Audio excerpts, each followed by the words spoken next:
6:45. This is the Sri Lanka Broadcasting Corporation. The news edited by Lal Malavarachi and read by Lavani Vijayatunga. First, we take a look at the headlines. Sri Lanka celebrates its 76th Independence Day today in a solemn manner.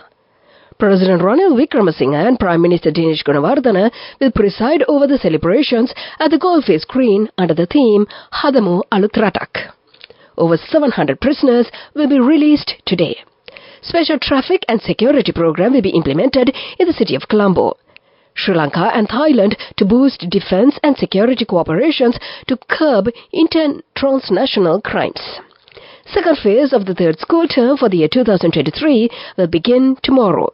In news overseas, Iraq warns of disastrous consequences for the region after the US strikes. And in sports news, Sri Lanka will begin all-format cricket tour of Bangladesh next month. Those are the headlines, and now let's move on to the details of the local news. Sri Lanka celebrates its 76th Independence Day today in a solemn manner. President Ranil Wickremesinghe and Prime Minister Dinesh Gunawardena will jointly preside over the celebrations at the Golface Green in Colombo from 8 a.m. on the theme, Let us build a new country. The President, in his Independence Day message, called all Sri Lankans to persist with the present trajectory to achieve prosperity in the coming years.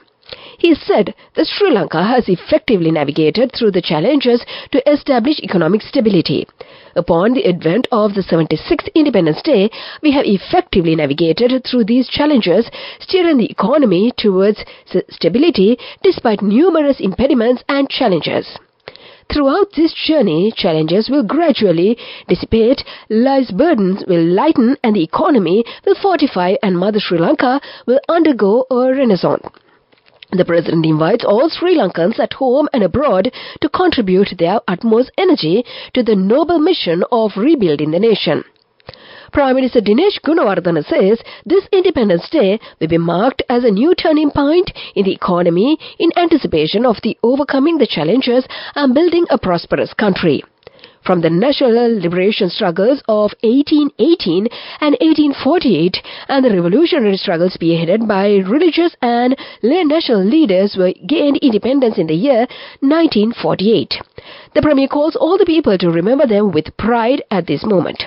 Opposition leader Sajith Premadasa said that the commitment to securing freedom is the responsibility of all citizens, and unconditional commitment to securing freedom is also the responsibility of the rulers. The ceremony will be broadcast live through many services, including the English service of the SLBC. It will begin at 8:30 a.m. this morning.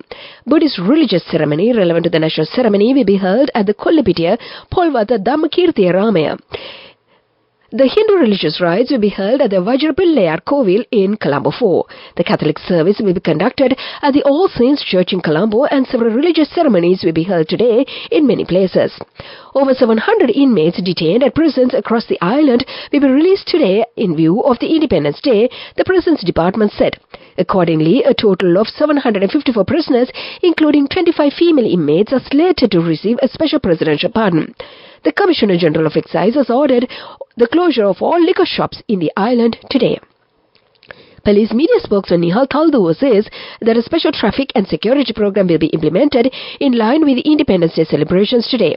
The special vehicular traffic plan will be implemented in the surrounding areas of Golface. The drivers who drive in the Colombo area are requested to pay attention in this regard. There are no restrictions for tourists who are residing in the hotels near the Golface Green to travel around. In a bilateral meeting held at the President's office, President Wickremesinghe and Prime Minister Thaksin reaffirmed the enduring and enriching relationship between Sri Lanka and Thailand, emphasizing centuries-old ties that transcended the formal establishment of diplomatic relations in the year 1955. President Wickremesinghe highlighted the long-standing, deep-rooted cordial relations that based on the Theravada Buddhism linkages and robust religious connections and cultural connection between the two nations. The leaders discussed Sri Lanka's new foreign policy approaches aimed at expanding relations with Southeast Asia and achieving deeper economic integrations in the region. President Wickremesinghe expressed appreciation for the signing of the Sri Lanka-Thailand Free Trade Agreement, emphasizing its significance in the broader context of integrating with the ASEAN region economically. Sri Lanka aims to strengthen its export market in the ASEAN region and welcomes major investments from the region. President Wickremesinghe highlighted the untapped potential for trade and investment between the two countries. Opportunities for Thai investment in luxury hotels in Colombo Port City and the participation in the privatization of the state-owned enterprises were discussed at length. The leaders emphasized the need for close defense and security cooperation, sharing information and intelligence to curb transnational crimes.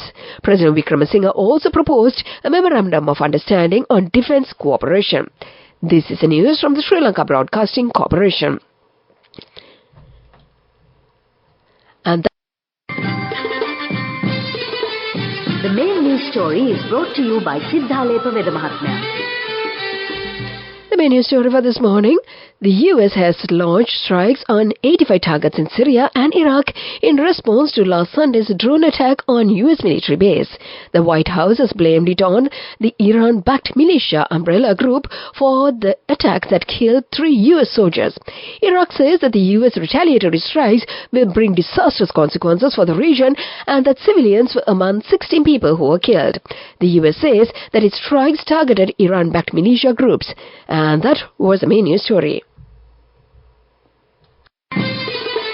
The main news story was brought to you by Sinhala Mahatma. And in watch like this morning, the Consumer Affairs Authority has taken steps to issue extraordinary gazette notification, making it mandatory for sellers to display the proper weight and price for bread, which is a bakery-related product.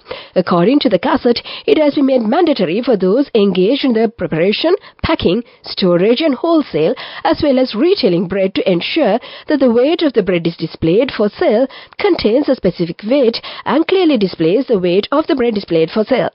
The standard weight of a loaf of bread is 450 grams and the standard weight of half a loaf of bread is 225 grams. This is for the attention of the consumers. And that came to you in Watchlight. Coming up, World News.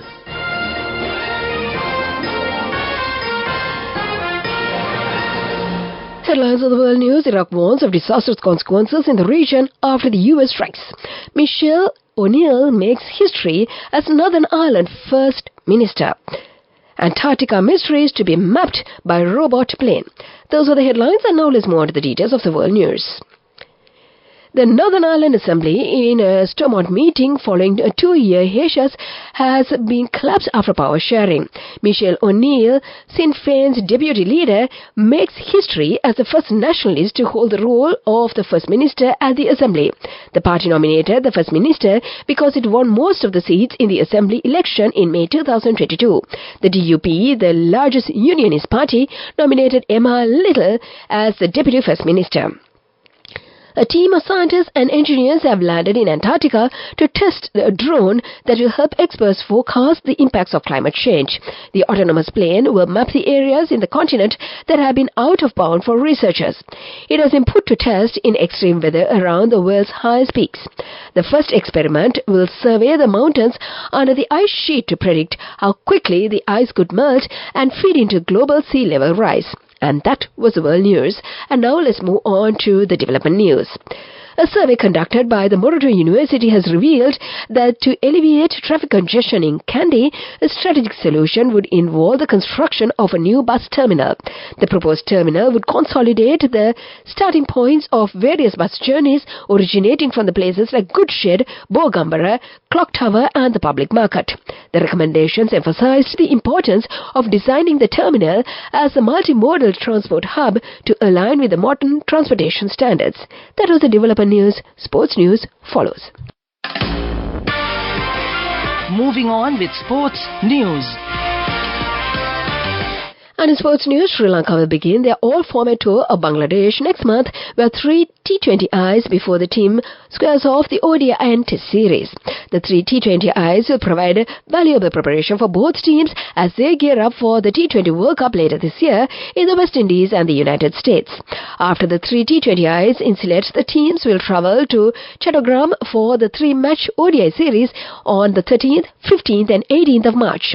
This will be followed by 2 Test matches, the first in Sylhet and the second in Chattogram, and the opportunity for both teams to resume the World Test Championship campaign for this year. That is the sports news. Business news coming up.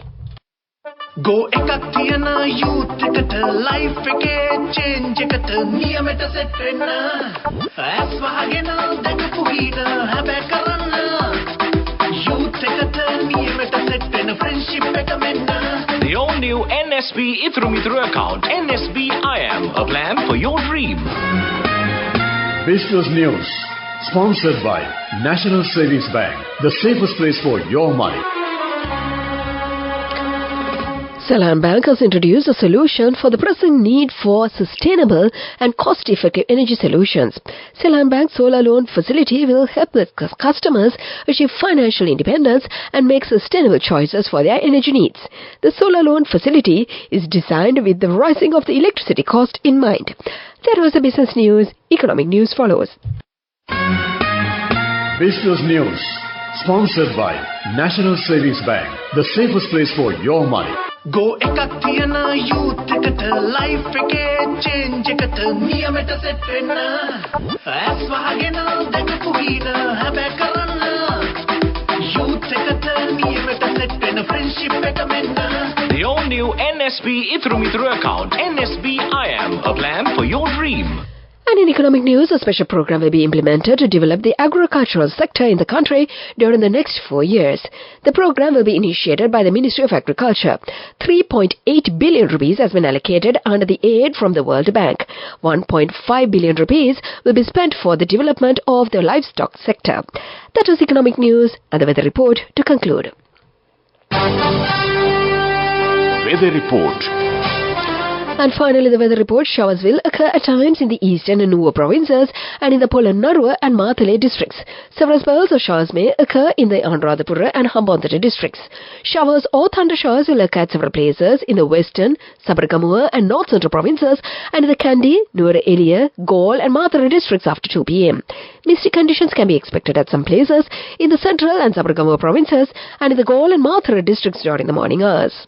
And before we conclude this bulletin, let's get back to the headlines once again. Sri Lanka celebrates its 76th Independence Day today in a solemn manner. President Ranil Wickremesinghe and Prime Minister Dinesh Gunawardena will preside over the celebrations at the Golfers Green under the theme Hadamu Alutratak. Over 700 prisoners will be released today. Special traffic and security program will be implemented in Colombo City. Sri Lanka, Thailand to boost defense and security cooperation to curb transnational crimes. The second phase of the third school term for the year 2023 will begin tomorrow.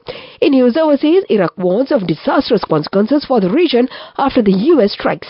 And in sports news, Sri Lanka will begin all-format cricket tour of Bangladesh next month. And with that, we conclude this bulletin of news. And before I hand over to Abhishek, our Sunday morning host, let me wish all Sri Lankans here and abroad a happy Independence Day.